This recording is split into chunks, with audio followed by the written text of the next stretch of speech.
Nila talaga kilala ang Diyos. Tanong mga kababayan, siya ba ay kilala ba niya ang Diyos na tunay? Para sa akin mga kaibigan ay hindi rin niya nakilala ang tunay na Diyos. Ituloy po natin ang video mga kaibigan.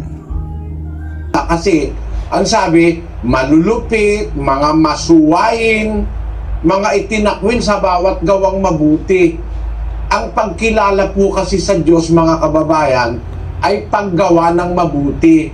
Ang pagkilala ng Diyos mga kababayan ay paggawa ng mabuti. Katotohanan po yan mga kababayan. Sapagkat ang paggawa ng mabuti na sinasabi sa Biblia ay ang pagbautismo ng tamang bautismo. Yan po mga kababayan, ang tunay na kahulugan ng paggawa ng mabuti ayon sa Biblia. Tandaan po natin mga kababayan, ang pagbautismo na tamang bautismo, yan ang tunay na kahulugan ng paggawa ng mabuti. Yan po ang tamang paraan upang makilala ang tunay na Diyos mga kaibigan.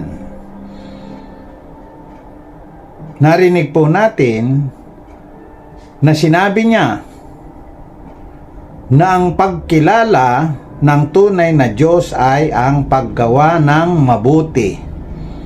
Kung susuriin po natin ang buong Biblia mga kababayan, ang binabanggit dyan na paggawa ng mabuti ay ang pagbautismo na tamang bautismo mga kababayan. Kaya ko po sinasabi na pati itong si Brother Eli Soriano ay hindi niya naunawaan o kaya hindi ibinigay sa kanya ng Panginoong Diyos ang tunay na paggawa ng mabuti at ang tunay na kahulugan ng Tito 1:16 na iyan mga kababayan. Ngayon, lahat po ng mga mangangaral ngayong panahong ito, pare-pareho na po sila ang pakahulugan sa bersikulo na iyan.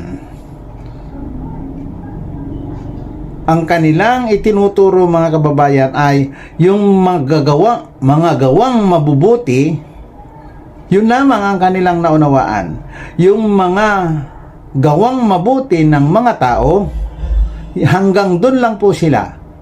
Hindi sila umabot sa pagkauna